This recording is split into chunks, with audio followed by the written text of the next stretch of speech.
Hello दोस्तों, आप सभी का स्टडी विद कॉन्सेप्ट चैनल पर स्वागत है। और बेसिकली इस वीडियो में कुछ जो भी तैयारी करने के लिए पहली बार आते हैं यूपीएससी की, स्टेट पीसीएस की, जिन्हें हम बिगिनर बोलते हैं, उनके बारे में उनको बेसिक चीजें इसमें बताने की हम पूरी कोशिश करेंगे। क्योंकि कोई भी बिगिनर है जिसको अच्छी गाइडेंस नहीं मिलती, अच्छा मार्गदर्शन नहीं मिलता, तो कई बार गलत रास्ते पे चल जाता है। इसकी वजह से उसको यूपीएससी की जर्नी या स्टेट पीसीएस जर्नी से बाहर होना पड़ जाता है। ये बहुत सारे लोगों के साथ समस्या होती है, स्पेशली जिनके घर में उस तरीके का बैकग्राउंड नहीं होता। और 90% लोगों के पास ऐसा नहीं होता, डेफिनेटली बात सही है। तो यूपीएससी स्टेट पीसीएस की तैयारी करने से पहले बिगिनर्स को कई गलतियां करते हैं बिगिनर्स, जिसमें से हम भी एक थे। तो उसमें गलती सबसे होती है, लेकिन अगर आपको गलतियों को पहले से ही पता लग जाए और उस पर ध्यान दें तो डेफिनेटली आपको जरूर फायदा मिलेगा। तो बेसिकली सबसे पहले गलती क्या होती है कि जब भी यूपीएससी का फाइनल रिजल्ट आता है या किसी स्टेट पीसीएस का फाइनल रिजल्ट आता है, तो लोग दूसरे को देख करके एक बार मोटिवेट होते हैं कि चल रही मुझे भी स्टार्ट करनी चाहिए, मुझे भी यूपीएससी स्टेट पीसीएस की तैयारी करनी चाहिए। तो ये एक ऐसी एग्जाम होती है इंडिया की जिसमें सेल्फ मोटिवेशन काफी मायने रखता है। सबसे इंपॉर्टेंट जो आपको मोटिव करेगा, सबसे इंपॉर्टेंट जिस चीज के लिए तैयारी के लिए हमेशा आपके साथ बना रहेगा और जो सबसे ज्यादा जरूरी है, वो है आपका सेल्फ मोटिवेशन। यानी कि आत्म, अगर हम बोले जैसे आत्म प्रेरणा बोलते हैं, तो आत्म प्रेरित होना बहुत जरूरी है। क्योंकि ये ऐसी जर्नी है जिसमें किसी का लक होता है, कोई एक अच्छे एक चांस में निकल जाता है, किसी का होता है कि अच्छी मेहनत करने के बावजूद भी उसको दोबारा एग्जाम देना पड़ जाता है। तो इसमें आपको थोड़ा सस्टेन रहना पड़ता है। ये एक ऐसी जर्नी है जिसमें आपको बने रहना पड़ता है, थोड़ा सा हताश होना नहीं। कई सिचुएशन आपके समक्ष ऐसी आती है कि आप हताश हो जाते हो। इसलिए सबसे ज्यादा इंपॉर्टेंट है कि आप आत्म प्रेरित रहें, आप सेल्फ मोटिवेट रहें। इसलिए सबसे पहले जो बिगनर्स होते हैं कई बार गलती करते थे कि वो पैसे ही तैयारी में घुस जाते हैं।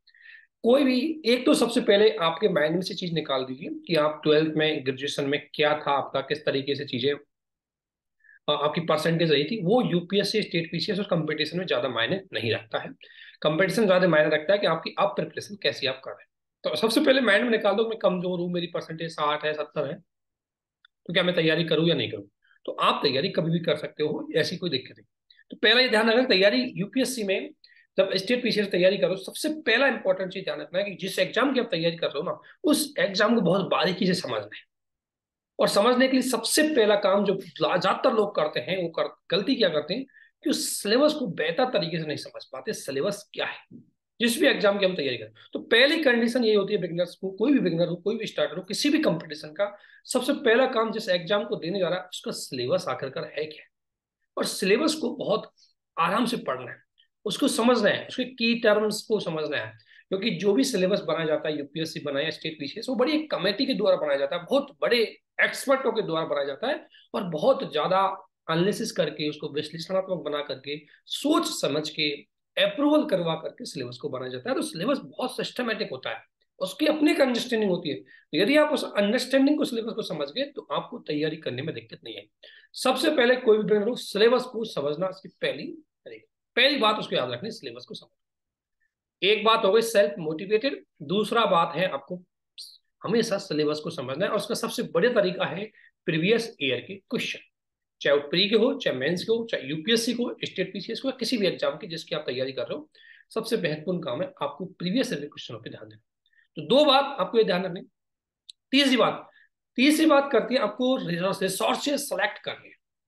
रिसोर्सेज सेलेक्ट करने, और रिसोर्स सेलेक्ट करने के लिए हर व्यक्ति के अलग अलग दृष्टिकोण हो सकते हैं। मैं अलग बता सकता हूँ, कोई टीचर आपको अलग बता सकता है, आपके हिसाब से कोई चीज अलग हो सकती है। आपको रिसोर्सेज खुद को कई आधारों पर सेलेक्ट करने होते हैं। रिसोर्स सेलेक्ट करने का मतलब यह है कि जैसे मुझे कोई बुक अच्छी लगती है, मैं उसको सेलेक्ट करूंगा। मुझे किसी टीचर के नोट्स अच्छे लगते हैं, मैं उसको सेलेक्ट करूंगा। क्योंकि सारे बुक्स और सारे नोट्स में ज्यादा अंतर होता नहीं है, अंतर में लैंग्वेज का अंतर होता है, प्रेजेंटेशन का अंतर होता है।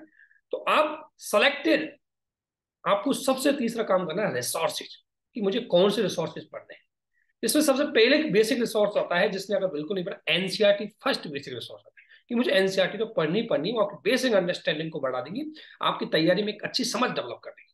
तो पहला काम ये करना है आपको कि रिसोर्सेज कलेक्ट करने, first of the resources of NCERT. पहले रिसोर्स कलेक्ट करने, एक एनसीईआरटी होनी चाहिए हर सब्जेक्ट की, एक स्टैंडर्ड बुक और एक क्लास नोट्स, तीन रिसोर्सेज है। एनसीईआरटी मैंडेटरी हो गई, और क्लास नोट्स और स्टैंडर्ड बुक आपको जो बता दी गई है, कहीं हमारे उसमें बता दी गई है, तो वो आप कहीं और जगह से देख सकते हैं, जैसे पॉलिटिकल लक्ष्मीकांत हुई, हिस्ट्री के लिए स्पेक्ट्रम, जो भी है सब कॉमन है। तो वो आपको रिसोर्स कलेक्ट करने, कोई भी बिगनर हो उसको ये काम जरूर करना है, डाइवर्ट नहीं होना है। सबसे पहले सेलेक्ट कर लें, और सेलेक्ट करने के बाद उनको थोड़ा सा देख लें। उसके बाद चाहे कोई इधर से दूसरे रिसोर्स यूज करो, चाहे मार्केट में 50 तरह की बुक आए, आपको अपने रिसोर्स डाइवर्ट नहीं होना है। उन्हीं रिसोर्स पे फोकस करना है, उन्हीं को पढ़ना है, उन्हीं का नोट्स बनाना है, उन्हीं को रिवाइज करना है, दूसरे रिसोर्स पे नहीं जाना है। ठीक है।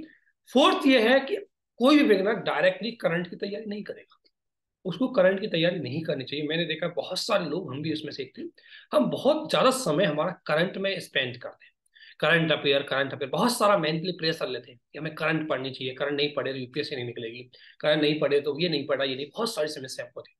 लेकिन जब तक आपका बेसिक तैयार नहीं है, स्टैटिक तैयार नहीं है, करंट पढ़ना आपका समय व्यर्थ करना होता है, ज्यादा आउटपुट नहीं निकाल पाओगे, आप बस जबरदस्ती करोगे। क्योंकि अगर आपका एक भी बेसिक तैयार हो गया, अगर आपको सिलेबस पता लग गया, अगर आप प्रीवियस ईयर क्वेश्चनों को, ट्रेंड को समझ गए, तो करंट पढ़ना आपके लिए बहुत आसान है। आप सेलेक्टिव चीजें पढ़ोगे, कम पढ़ोगे, और स्मार्ट तरीके से पढ़ोगे।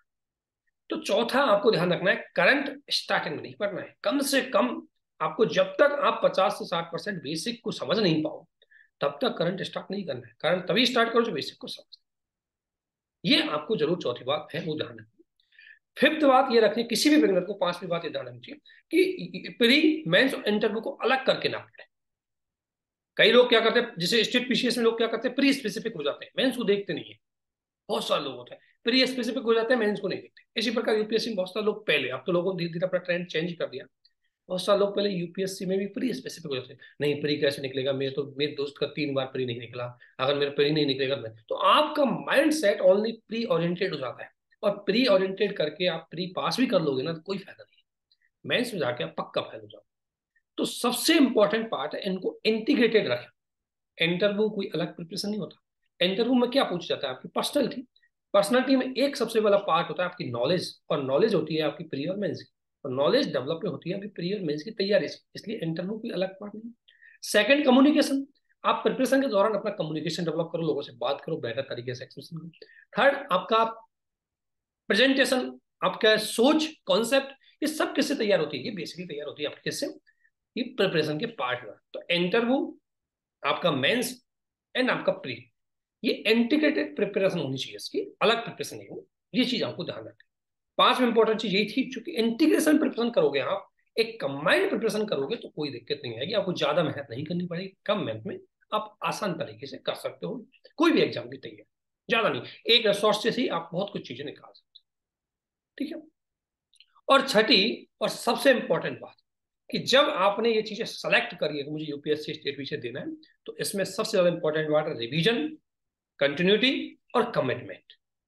अगर इन पे आप डटे रहोगे, डाइवर्ट नहीं होगे, क्योंकि कई बार डाइवर्ट होने की सिचुएशन आ जाएगी, आप कई बार फ्रस्ट्रेशन भी हो जाएंगे, कई बार आपको डिमोटिवेटेड हो जाएंगे, कई सिचुएशंस आपके समक्ष आएंगे, लेकिन आपको लक्ष्य पे टारगेट रखना है कि जो करना है तो करना है। इसके बाद चाहे दुनिया बदल, चाहे सिचुएशन बदल, चाहे कुछ भी हो, अपने टारगेट को देखते रहना। तो छठी चीज कि आपने जो टारगेट सेलेक्ट किया उसमें करना है तो करना है। एक और सातवीं चीज जो आपको, सातवीं चीज ध्यान रखनी चाहिए, वो सातवीं चीज मैं जो आपको बताना चाहूंगा, कोई भी बिगनर्स है जो तैयारी करने के लिए आता है, और ये सारी चीजें जो मैं बता रहा हूँ बिगनर्स के लिए तो इंपॉर्टेंट है, हम जैसे लोग जो तैयारी कर रहे हैं, जो दोबारा एग्जाम दे रहे हैं, कोई अपेयर, उनके लिए भी साथ सबसे ज्यादा ये इंपॉर्टेंट पार्ट होते हैं। सातवां यह है कि अपना एक छोटा सा खुद का सेल्फ टाइम टेबल मैनेजमेंट जरूर बनाए। टाइम टेबल मैनेजमेंट जरूर बनाओ, चाहे छोटा सा ही बनाओ, चाहे 1 दिन का बनाओ, 2 दिन का बनाओ, बट बनाओ। और बहुत आइडियलिस्टिक नहीं होना चाहिए, प्रैक्टिकल होना चाहिए कि इतना आप कर सकते हो जितनी आपकी क्षमता है। जरूर नहीं कि आप किसी के पार्टनर, रूम पार्टनर हो, और मान लो आपका रूम पार्टनर की क्षमता 12 घंटे पढ़ने की, और आपकी क्षमता नहीं है 12 घंटे पढ़ने की, तो उसके कंपेयर मत कीजिए। आप अपना 8 घंटे का ही टाइम टेबल बनाइए, चाहे उसको पढ़ने दीजिए। तो ये टाइम टेबल आपको सबसे ज्यादा ध्यान रखना। कोई भी बिगनर हो, यूपीएससी, स्टेट पीसीएस, अगर इन बातों को ध्यान हो, डेफिनेटली आपको जरूर फायदा मिलेगा, अपना माइंड एकदम बना रहेगा। और एक और लास्ट में एक बात कहूं, आप बहुत सारी नेगेटिविटियों से बचो, बहुत सारे रूमर्स से बचो, बहुत सारी चीजों से बचना होगा आपको अगर आप प्रिपरेशन करो। नहीं तो मार्केट इतना है आजकल, तो इतने यूट्यूब प्लेटफॉर्म में, इतना सोशल मीडिया है कि आपको डाइवर्ट करने के बहुत सारे रिसोर्सेज अवेलेबल है मार्केट में। अगर आप डाइवर्ट हुए, क्योंकि देखो, मान लो मैंने वीडियो बना दिया, अब किसी और ने वीडियो बनाया, आपको उसको भी देखने का मन करे, आपको कोई भी हो स्टेट, चाहे हमारा चैनल, मान लो हमारे चैनल को फॉलो करें, तो जस्ट ओनली ओनली इस चैनल, अगर किसी दूसरे करो, ओनली उस सब्जेक्ट के उसी चैनल को फॉलो, डाइवर्ट मत हो।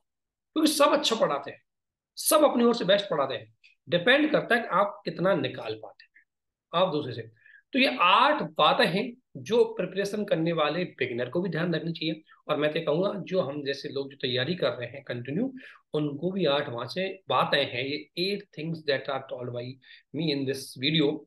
आपको हमेशा ये चीजें ध्यान रखना है, ये 8 पॉइंट इंपॉर्टेंट रहेंगे। आपको बहुत कुछ चीजें इसमें आएंगी। मैं ऐसे नहीं, जो एग्जाम की जर्नी थी, मैंने 3-4 बार प्री निकाला, मेंस निकाले हुए, मुझे ये रियलाइज हुआ कि कमी रह जाती है हर बार, आपकी होलिस्टिक कमी आपकी रह जाती है। अगर आपकी तैयारी सब कुछ अच्छी है तो आपका सब कुछ सेट हो जाएगा एक बार में। इसलिए कभी भी कमी नहीं छोड़नी। जो भी बिगनर है सोचना चाहिए कि एक बार में धमाल मचानी अच्छे से। और नेगेटिविटी जो मैं आपसे बोल रहा हूँ, रूमर्स में बोल रहा हूँ, कौन कौन से रूमर्स है कि मीडियम इंपॉर्टेंट होता है, मीडियम का कोई इंपॉर्टेंस नहीं होता।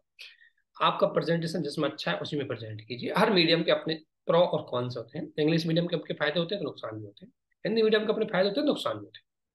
सेकंड चीज, सेकंड आपको रूमर से बचना है कि भाई मेरा ऑप्शनल सब्जेक्ट क्या है, आप सेलेक्ट करो और उसी पे लग जाओ। हर सब्जेक्ट में अच्छे नंबर आ सकते हैं। आप भीड़ की तरह मत दौड़ो कि नहीं उसने ये लिया है, टॉपर्स ने लिया है। आप टॉपर्स को जस्ट कॉपी नहीं करो, उनकी बातों को सुनो, मानो और अपने ऊपर अप्लाई करो। उनको जस्ट कॉपी मत करो, अप्लाई करो। टॉपर्स आपको अच्छी बातें बताते हैं, सेलेक्टर आपको अच्छी बात बताते हैं, लेकिन वो उनके नजरिए से बताते हैं। आप उन चीजों को अपने ऊपर यूज करो। उन्होंने बोला कि ऐसे पढ़ना चाहिए तो आप पढ़ के चेक करो कि मुझे ऐसे पढ़ने से फायदा होगा नहीं। अप्लाई करो, कॉपी मत करना है किसी चीज को। हम भी बता रहे हैं आपको, तो कॉपी नहीं करना है, जस्ट अप्लाई, अप्लाई करो। ठीक है, उस तरीके से आपको चीजें करनी है। रूमर से बचो, अप्लाई, और नेगेटिविटी से बिल्कुल दूर रहो, नेगेटिव दोस्तों से दूर रहो, अच्छे दोस्त बनाओ जिनसे आपकी पॉजिटिविटी बने। तो बिगिनर्स इन 8 बातों का ध्यान रखोगी तो डेफिनेटली कोई भी बिगिनर्स हो, कोई भी एस्पायरेंट हो, उसको डेफिनेटली फायदा होगा। उसकी तैयारी बहुत अच्छे से रहेगी। और हैप्पी रहो, चिल रहो, एंजॉय करो। पार्ट में बहुत ज्यादा प्रेशर मत लेना लाइफ में। अगर आप प्रिपरेशन के दौरान अगर ज्यादा प्रिपरेशन लेते रहे कि नहीं मुझे बहुत ज्यादा टेंशन है, ऑब्वियसली सबके परिवार की सामाजिक स्थिति, आर्थिक स्थिति डिफरेंट डिफरेंट टाइप की होती है, सिचुएशन अलग अलग टाइप की होती है। बट प्लीज अपनी सिचुएशन को खुद ही समझ सकते हो सबसे ज्यादा बेटर, तो उसको समझिए और उसी हिसाब से उसको बैलेंसिंग में बनाने की पूरी कोशिश कीजिए। तो हमारी ओर से प्लीज, जितना हमारा चैनल का लिंक, आपको टेलीग्राम का लिंक दिया गया है, सारे नोट्स आपको शेयर कर रखे हैं, एनसीईआरटी शेयर कर रखे हैं, तो आप जाकर के उस पर ज्वाइन कर सकते हो अच्छे से। बिगिनर्स किसी प्रकार का आपको कोई डाउट्स है तो आप बिल्कुल, उस पर डिटेल दी गई है, उस पर आप पूछ सकते हो। आपको बेहतर तरीके से तैयारी कराने के लिए स्टडी विद कॉन्सेप्ट अच्छी तरीके से, जो हमारा एक्सपीरियंस है वो आपके साथ पूरा शेयर करने की पूरी कोशिश करेंगे। बहुत जगह कमी फील हुई, अभी भी मेंस दिया इस बार, तब भी कमी फील हो जाती है, कर ये कमी रह जाती है, आप में कमी रहेगी। लेकिन यूपीएससी स्टेट पीसीएस में इन कमियों को आपको दूर करना ही पड़ेगा, तभी आप नेक्स्ट स्टेप पे पहुंच जाएंगे। तो सभी से ये रिक्वेस्ट है कि इनको प्लीज ध्यान दें, आराम से धैर्य से तैयारी करें, पैसेंस रखें और कमिटमेंट के साथ लग जाए। आप सभी को हमारी ओर से, हमारी टीम की ओर से आपको उज्जवल भविष्य के लिए बहुत बहुत शुभकामनाएं। आप सभी को बहुत बहुत धन्यवाद। Thank you.